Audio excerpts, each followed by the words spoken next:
Essentially, we strike Iran, which would... War. Yeah, it is war. Yeah. People are already panicking. There's flames going up in the streets. He's just one guy, and we're talking about thousands of Americans being blown up. Our response to crisis is in some ways more important than the crisis itself, particularly against a context of tremendous fear.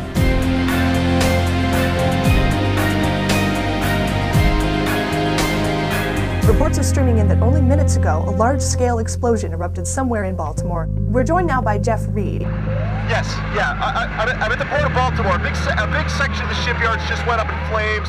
People are running everywhere. A lot of people are dead. A lot of people are injured. Okay, so just to clarify, we had an explosion in Baltimore in the shipyards.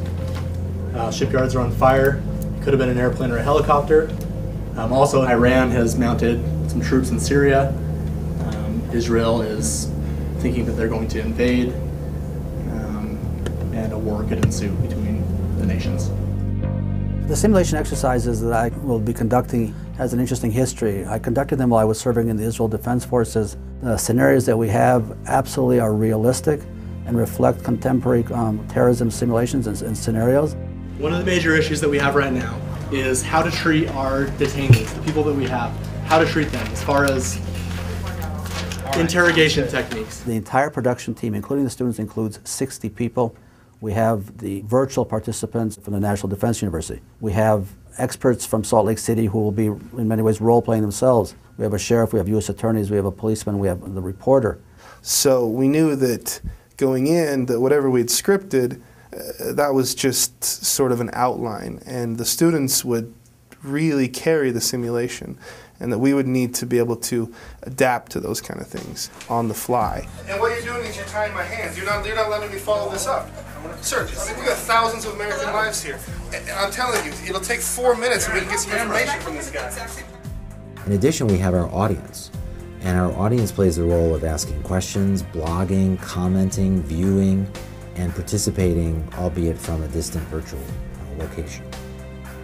That's one of the unique aspects of this, is that somebody sitting wherever can ask us questions and we'll get online information and responses.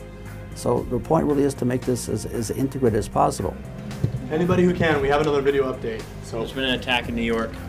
Mr. President, today, every single time that we've had a threat, the threat has been delivered upon. We need to decide what we can do about that threat. I think it helps prepare you for the fact that you're never going to have enough evidence, you're never going to have enough information, but you're going to have to make arguments, you're going to have to make decisions based on what you're presented with. I would like to think that everybody now has a better idea of what it is, how hard it is to make decisions. So it looks easy, it looks effortless, but in real life, man, it's hard.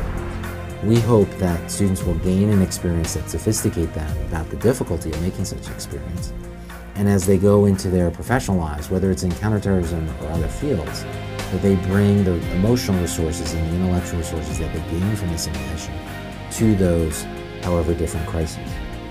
My take on this at all times is next year needs to be bigger, better, more exciting than this year, fully with the understanding that we really are the nation's leaders in this field.